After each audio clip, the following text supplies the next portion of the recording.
Good morning, world. Monte Coleman, IES Coaching. Harsh Truth, Video 1. Accountability has to come first. Now I'm talking to leaders, parents, or those people who are teachers who have to develop other people. We fail when we don't hold those we're responsible for accountable for their actions. We fail to teach them a key ethical, moral point. Actions have repercussions. And if you don't want to deal with a repercussion of an action, don't do it.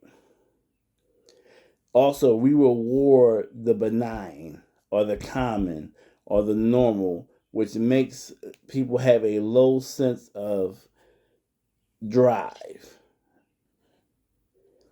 What I'm asking is a twofold thing in this video. Excuse me, threefold thing in this video. First, as leaders, parents, teachers, mentors, we model excellence and hide deficiency. Yes, I no longer support the ideology it's okay to be human in front of those who you're mentoring, teaching, or parenting. All you do by showing your weaknesses is send a lie that those weaknesses are okay. It's okay that you have them, but they're not okay to exist and they should be worked on. It's not okay that we lie in front of our children. We teach them to become liars. It's not okay that we don't follow through in front of our children. We teach them to be inconsistent. It's not okay that we do vices, drinking, drugs, idle sex, loose dating, those things in front of our children. We teach them that. They model their lives behind us. Same thing for a teacher. It's not okay. Same thing for a mentor. It's not okay. If you have a child, a mentoree, or a student, they should only see your best, so they only seek to copy your best. It is our duty to not let our vices and our shortcomings carry on to those who come after us. So, first, we have to be better examples. Make it a point, if you're a parent, a teacher, a mentor, and most of us fall into one of those categories, or some of us fall into all those categories. Do not allow your desire to be free to let your bad habits, your vices, and your shortcomings transfer into your mentee, your student, or your child as a goal for adulthood. Most children that smoke are children of smokers. Most girls who have premarital, early life sex, lose their virginity at a young age, or get pregnant, have parents that have modeled that for them. Most children who don't have good work ethics and morals model that after their parents. Perfect example, I spent years with poor follow-through, years with poor consistency. My father was a high-level electrical contractor. He learned not in trade school, he learned electrical engineering in college. My father had the propensity to be a millionaire. His problem was he could not consistently go to work every day. He could not complete those business contracts that he got because he was irresponsible and inefficient at what he did. Not in his work. His work was high quality, but he never showed.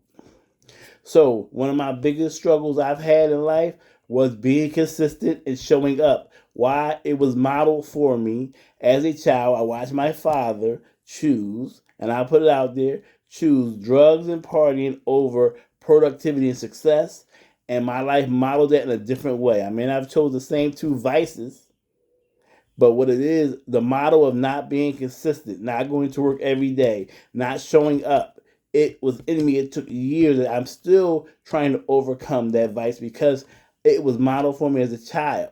So I thought success was going to work when you want, not going to work every day and building success. Because our parents are our first teachers. My anger, I had an issue with anger for years.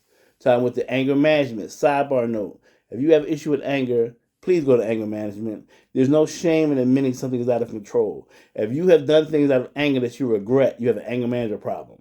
Period. That don't mean you have to be arrested. That don't mean you have to be any major life. If you have issues in your life that you regret, incidents in your life that you regret that happened because you were angry, by all means, seek anger management. I'm repeat again because it's important.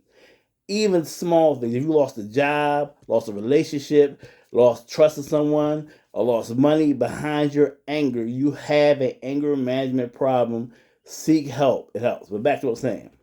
So I had to seek anger management because my mother is a person who moves out of anger. So growing up, I thought being an adult was to establish that you made people subjected to your angry outbursts, and the more they were subjected to it, the more they tolerated, the more empowered, the more adult you were. I'm not sharing these stories for my personal business. I'm sharing these stories to give an example of how I've seen it. I've seen the children of high school dropouts be high school dropouts. I see the children of drug addicts and gamblers and drinkers follow that same path. So first, before we go on to being, how you enforce others, be an example yourself. That does not mean be perfect. None of us are perfect. Hide your faults from your students, your children, and your mentees. It's nothing to be passed on. You can tell them it's okay to have faults. We're all human, but don't model that behavior. Model excellence at all times if you're a parent, a teacher, or a mentor. I can't overemphasize that enough, but we're going to move on for time. But lastly, remember that if you're a teacher, a parent, or a mentor, model excellence, hide your deficiencies. There's nothing to be shown. A wise man once said, the best thing an evil person can do is not let the evil affect others.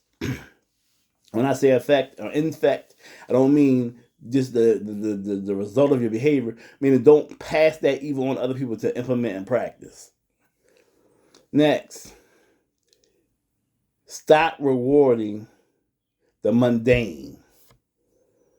Stop giving out 5th, 6th, 7th, 8th, 9th participation trophies. It teaches our children that there's no need to actually put effort in because you're going to be rewarded anyway. Stop praising your children knowing that they're not doing well in life. Stop praising your students. A F is a F, a D is a D, a C is a C. We should hold people accountable. When handing out a C paper to a child, this new motto of making everybody feel good, saying, oh, you did the best you could. No, it is not efficient. It is not sufficient. We expect A's and B's. You can do better.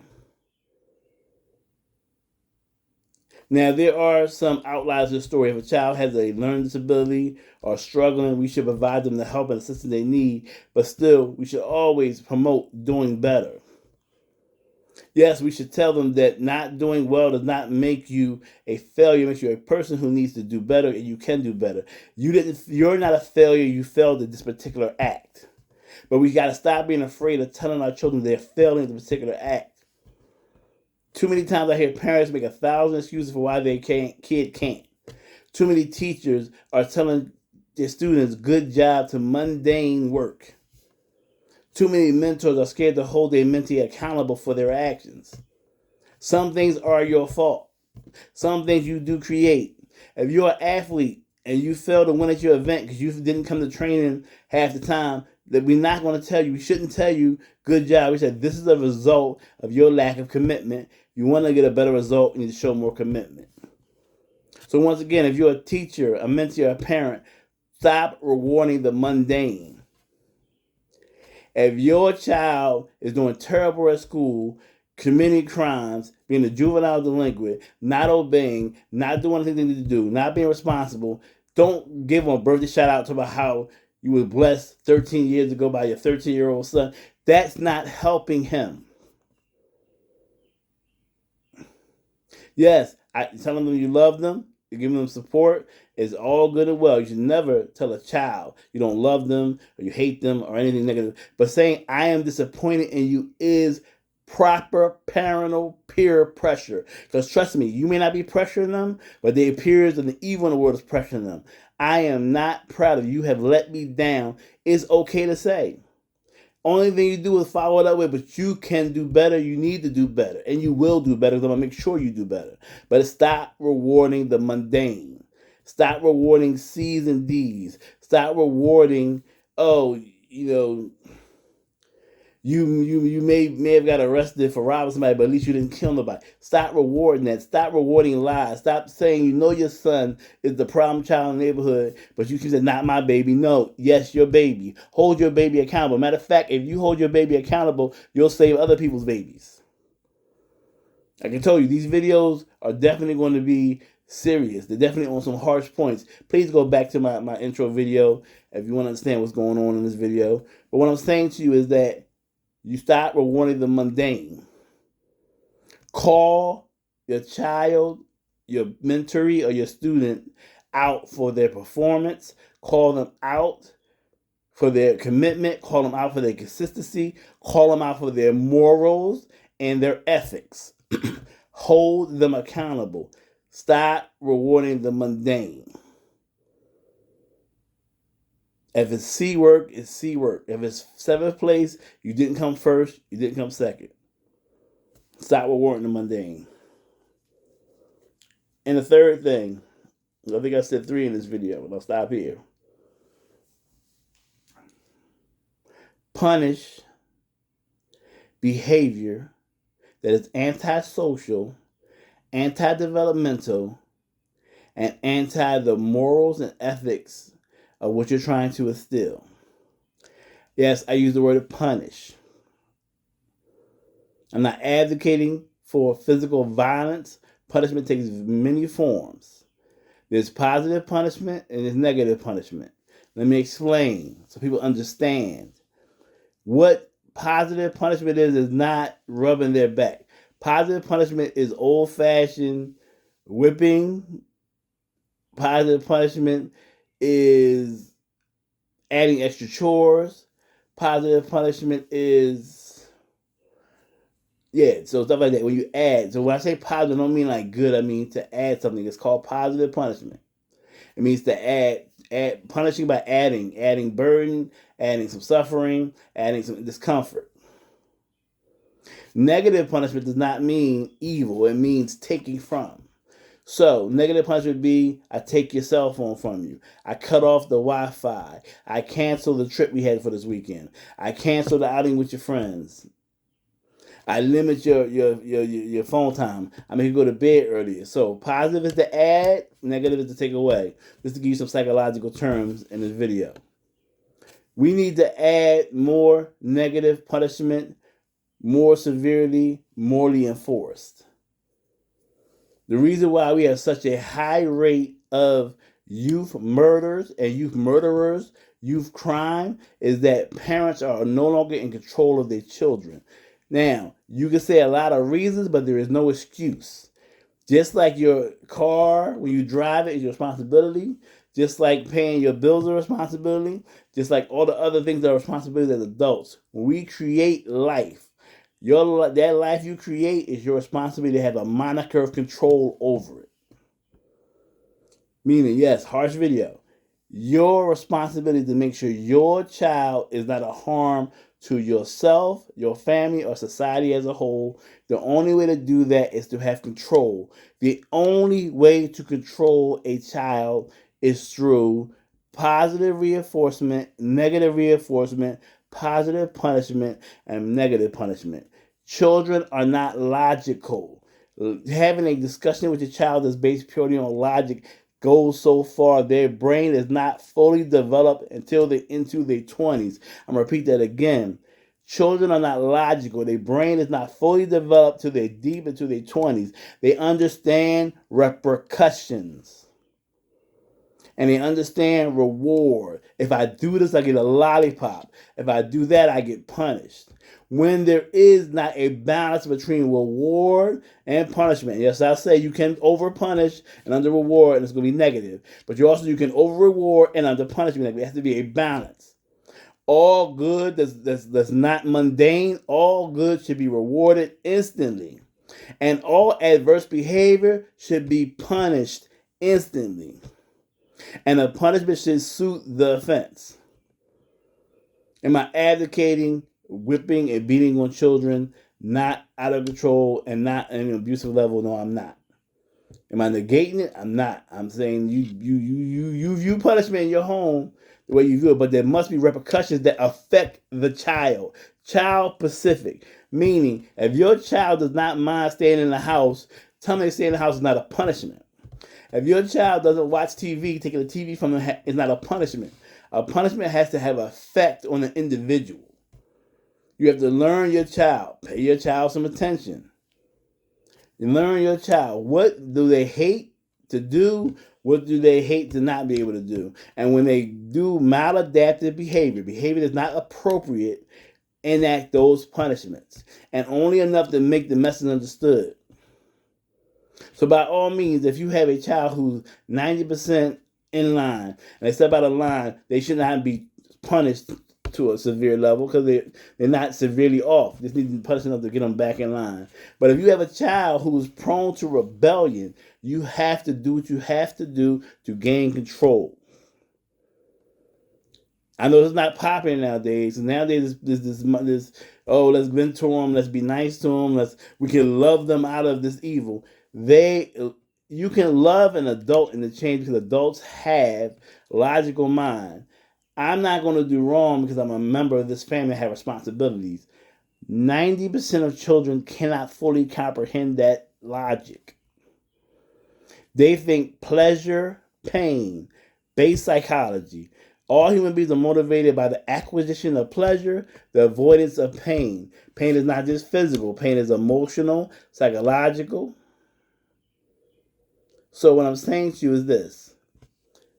Last thing on this video, we have to, just like we have to stop rewarding the mundane, we have to correct and punish maladaptive behavior.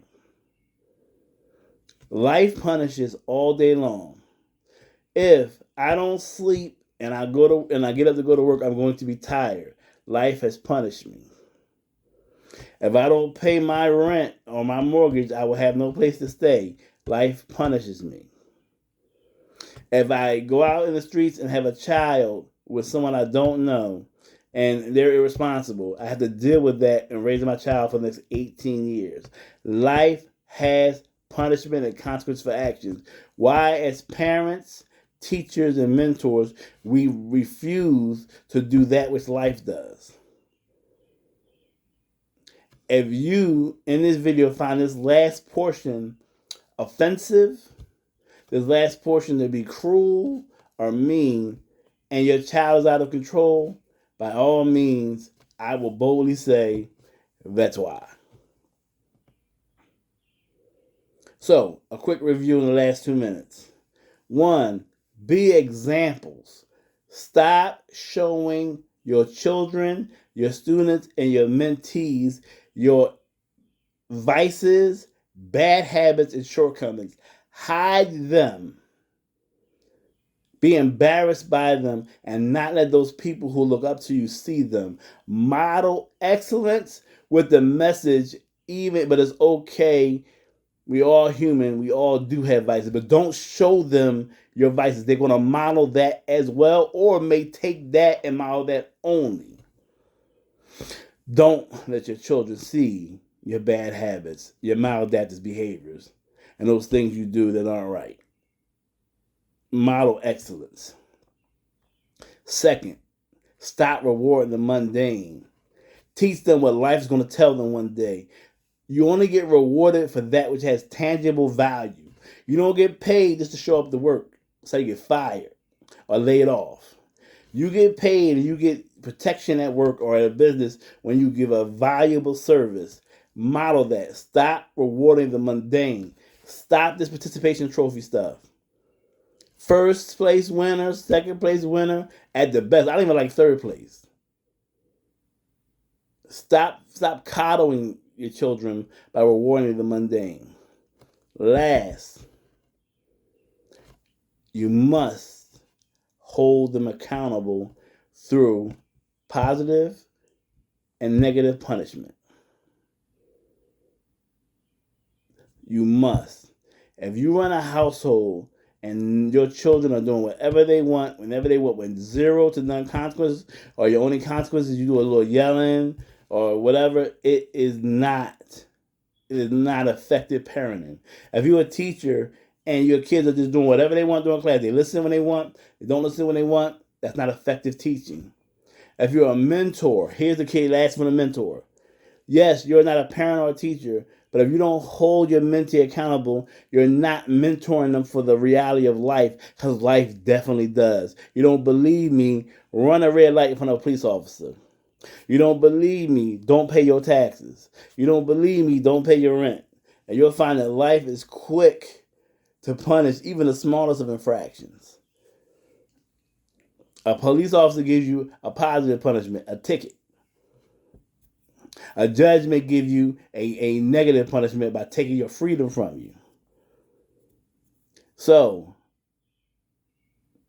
don't award the mundane, hold it accountable. Monte Coma IS Coaching, Video 1, The Harsh Truth. Once again, model excellence. Stop rewarding the mundane.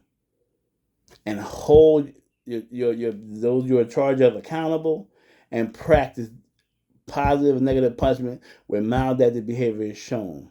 These are the keys to success in being a mentor, a teacher, and a parent. Thank you. My Tacoma IS Coaching signing out.